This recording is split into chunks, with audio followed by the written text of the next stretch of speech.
Creo que las nuevas generaciones van a aportar un poco esa búsqueda de la tradición, de los productos, de las técnicas o los productos que se hacían antiguamente, a volver a traerlas ahora, en lo culinario se refiere.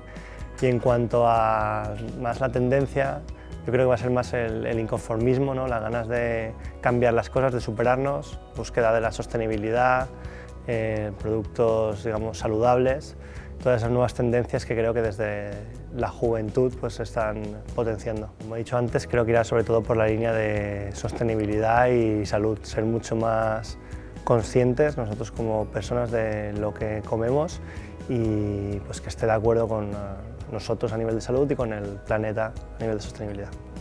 Sostenibilidad.